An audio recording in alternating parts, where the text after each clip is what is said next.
सभी पड़ताल भी केवल शहरी ही नहीं दिखाते हैं ग्रामीण जीवन। हम है विजडम न्यूज, ना इधर ना उधर, सच की डगर।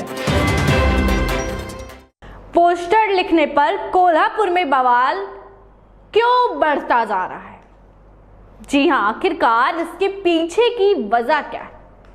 तो नमस्कार, मैं माही त्रिपाठी विजडम न्यूज में आप सभी का स्वागत करती हूं। आपको बता दें कि औरंगजेब कोई भारतीय नायक नहीं है, वह अधिकांश भारतीयों की दृष्टि से अत्याचारी और क्रूर था। जी हां, और निश्चित रूप से इस स्तंभकार की दृष्टि में। लेकिन जब देवेंद्र फडणवीस को पिछले हफ्ते टीवी पत्रकारों से यह कहते हुए सुना कि महाराष्ट्र में अचानक औरंगजेब के कई बच्चे पैदा हो गए, तो मैंने खुद को चकित और भयभीत पाया। जी हाँ, जब एक जिम्मेदार राजनीतिक नेता द्वारा इस तरह से कहा जाता है तो यह स्पष्ट रूप से कि फडणवीस की सार्वजनिक रूप से निंदा की जानी चाहिए। उनकी टिप्पणी कोल्हापुर में दंगों के बीच में आई, जो कुछ मुस्लिम किशोरों द्वारा सोशल मीडिया पर औरंगजेब की उच्च प्रशंसा पोस्ट करने के कारण हुई थी। जैसे ही उस पोस्टर की खबर फैली, हिंदुत्व के पैदल सैनिकों ने कार्रवाई की और सड़कों पर उतर आए और तो और एक कस्बे में तबाही और सांप्रदायिक तनाव पैदा कर दिया, जो पहले तीव्र हिंदू मुस्लिम घर्षण के समय शांतिपूर्ण था। यह लव जिहाद के कथित मामलों पर भाजपा के उग्रवादी गुटों द्वारा संकट पैदा करने के प्रयासों का दृढ़ता से विरोध करता रहा है। लेकिन महाराष्ट्र के उप मुख्यमंत्री अगले साल चुनावी लाभ की उम्मीद में शहर के सामाजिक ताने बाने को तोड़ने के लिए दृढ़ संकल्पित हैं। जी हां, कोल्हापुर महाराष्ट्र के दक्षिणी भाग में पंचगंगा नदी के तट पर बसा एक जिला, मुंबई से दक्षिण में 373 किलोमीटर और पुणे से दक्षिण में 228 किलोमीटर पर स्थित है। आम बोलचाल में इसे कोल्हापुर का जिक्र यहाँ बनने वाले चप्पलों की वजह से आता है। अब यहाँ हुआ ये कि 6 जून को यहाँ 2 नाबालिग युवक ने औरंगजेब की तारीफ वाला इंस्टाग्राम स्टेटस शेयर किया था। स्टेटस वायरल हो गया और इस पर हिंदूवादी संगठनों ने आपत्ति जताई, जिसके बाद पुलिस ने स्टेटस लगाने वाले युवकों के खिलाफ एफआईआर दर्ज कर ली। अगले दिन यानी 7 जून को हिंदूवादी संगठनों ने कोल्हापुर बंद का ऐलान किया। आज सुबह 10 बजे के करीब हिंदू संगठनों ने कार्यकर्ता छत्रपति शिवाजी महाराज चौक पर इकट्ठा हुए। इन लोगों की मांग थी कि औरंगजेब की तारीफ पर स्टेटस लगाने वालों के खिलाफ सख्त कार्रवाई की जाए। स्थानीय मीडिया रिपोर्ट्स के मुताबिक कुछ कार्यकर्ताओं ने पत्थरबाजी और तोड़फोड़ शुरू कर दी। कई दुकानें और वाहनों में तोड़फोड़ की गई, जिसके बाद पुलिस ने हालात को नियंत्रित करने के लिए लाठीचार्ज किया और आंसू गैस गोले छोड़े। फिलहाल मौके पर भारी संख्या में पुलिस फोर्स तैनात है।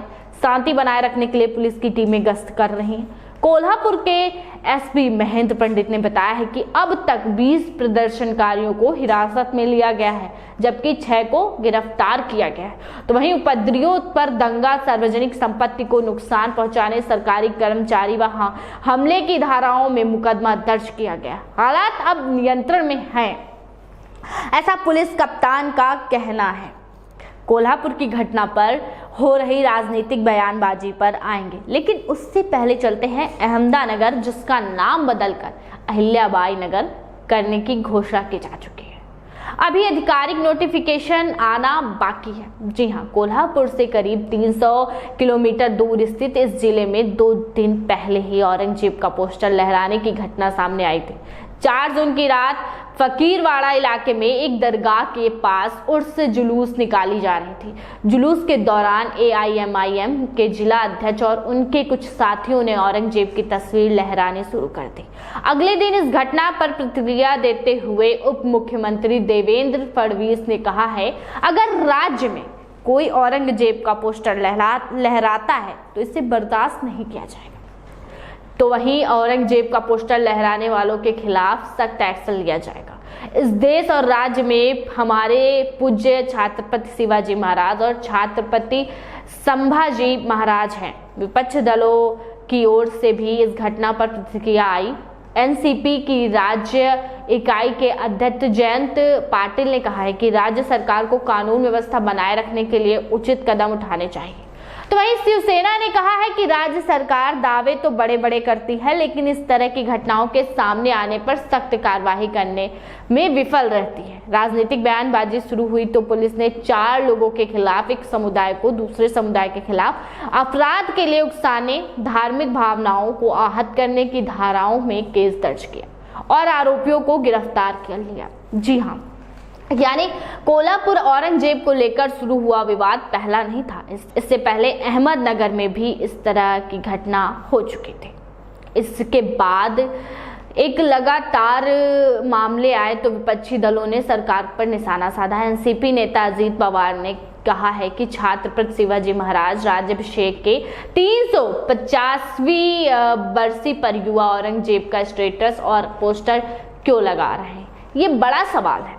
जी हाँ, शिवसेना के नेता अनिल परब ने कहा है कि ये राजनीतिक साजिश भी हो सकती है, इसकी निष्पक्ष जांच होनी चाहिए। हालांकि एनसीपी सांसद सुप्रिया सुले ने राज्य के गृह मंत्री देवेंद्र फडणवीस पर निशाना साधते हुए कहा कि ये सीधा सीधा इंटेलिजेंस का फ्लेवर है।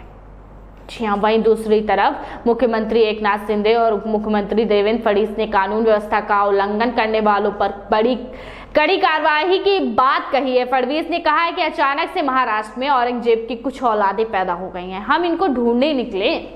जी हाँ, आपने नेता को सुना। अब चलते हैं जानकारों की ओर और समझते हैं कि अचानक से औरंगजेब महाराष्ट्र की राजनीतिक केंद्र कैसे आ गया और औरंगजेब की तस्वीर लहराना या तारीफ करना कानून व्यवस्था का प्रश्न क्यों बन गया।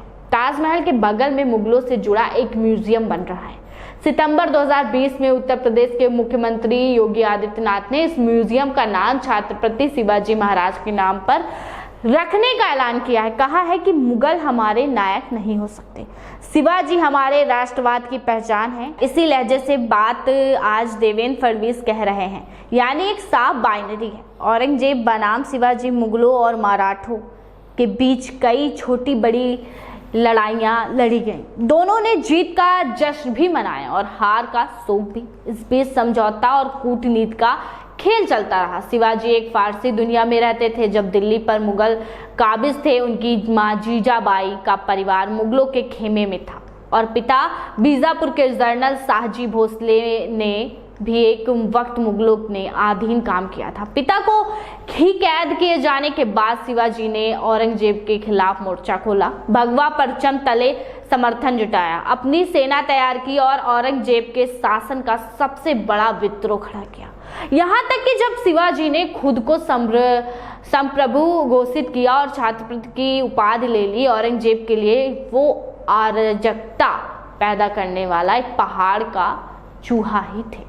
शिवाजी और औरंगजेब के संबंधों को समझने के लिए हमें कुछ घटनाओं पर नजर डालने की जरूरत है।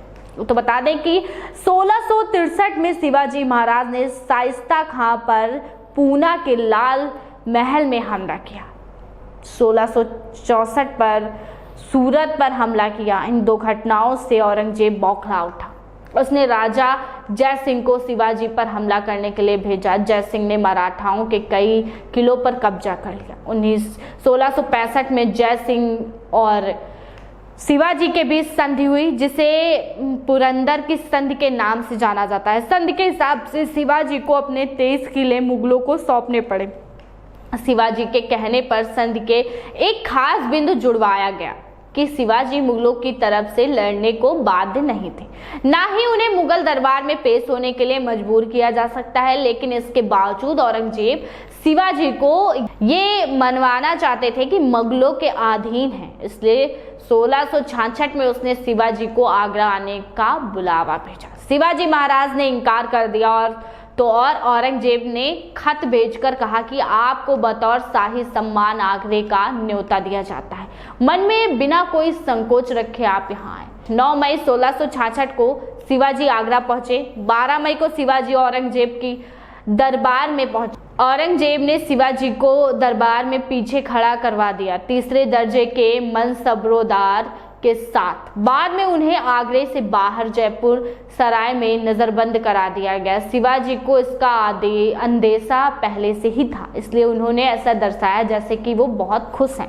औरंगजेब उनकी तरफ से आश्वासित हो गया कि वो आगरे में ही बने रहेंगे। अगले कुछ दिन में शिवाजी की तबीयत खराब हो गई।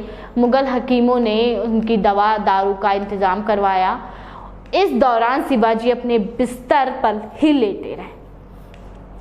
उनकी सलामती के लिए रोज सराय से साधुओं को मिठाई और फलों की टोकरी भेजी जाती थी। ऐसा कई हफ्ते चला और तो और 19 अगस्त 1666 के दिन शिवाजी इन्हीं टोकरी में छिपकर बाहर निकल गए और वापस राजगढ़ पहुंच गए।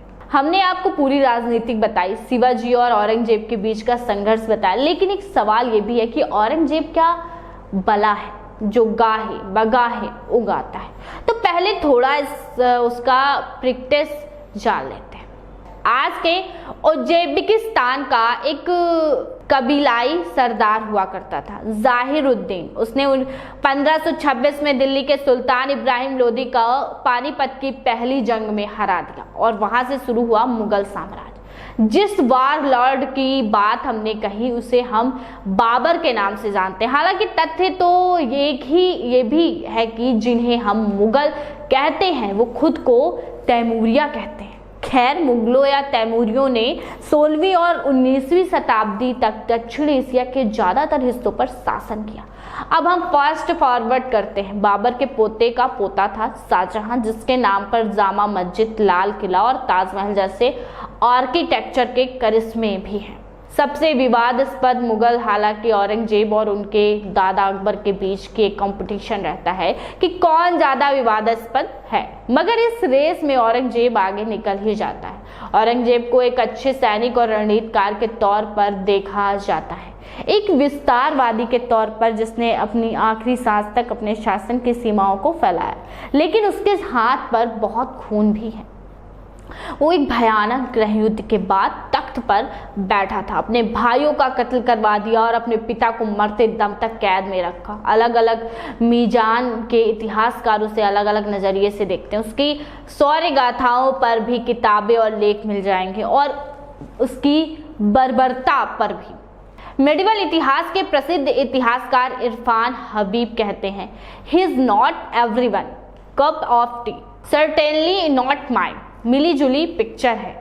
हमें उसकी क्रूरता के साथ ये भी याद रखना चाहिए कि उसी के समय मुगल साम्राज्य केरल से लेकर पूर्वोत्तर तक फैला और इस वजह से भारत को एक देश के रूप में चिन्हने की चेतना मजबूत हुई, क्योंकि राजनीतिक एकता सांस्कृतिक एकता के साथ जुड़ गई। और अगर आप इतिहास में क्रूरता की जांच करेंगे तो कौन बच पाएगा? क्रूरता के अलावा उस पर एक बड़ा आरोप ये लगता है कि उसने हिंदुओं पर जुल्म करने का कोई मौका नहीं छोड़ा। सख्त सरिया कानून लागू किए, हिंदुओं और जाजिया टैक्स लगाए और मंदिर तोड़े।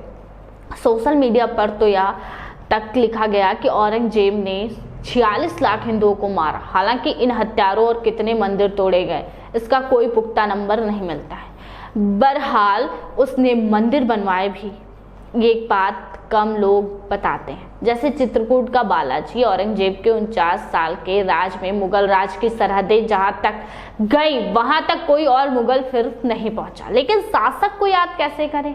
ये बस इतने में तय नहीं किया जा सकता कि उसने जमीन कितनी कब्जाई, उसके शासन में लोग कितने पुरसुकून हैं, तरक्की कितनी हुई, तरक्की आखिर आदमी तक कितनी पहुंची, ये भी रोचक मार्क्स है।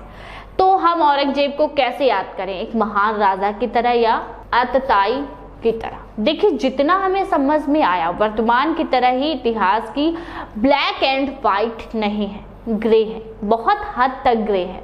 जी हाँ, वर्तमान से ज़्यादा, क्योंकि हम तक घटनाएं और किस्से कई नज़रों से होते हुए आए हैं, जिनकी नज़रों के अपने आग्रह थे। इसलिए किसी को इतिहास पर सोल अथॉरिटी मान लिया जाए, ये बेमानी है। जरूरी है कि हम इतिहास को बिना पक्ष पकड़े किसी शासक का पूरा तिया पास समझें, उसकी अपनी ढंग से समीक्षा करें। तो ये था आज का हमारा विश्लेषण। ऐसी अनेक खबरों को, विश्लेषण को जानने के लिए बने रहे विजडम न्यूज नेशनल के साथ ही आपसे हमारा निवेदन है कि हमारे चैनल को सब्सक्राइब करें, लाइक करें और बेल आइकन दबाना, कमेंट करना बिल्कुल ना भूलें।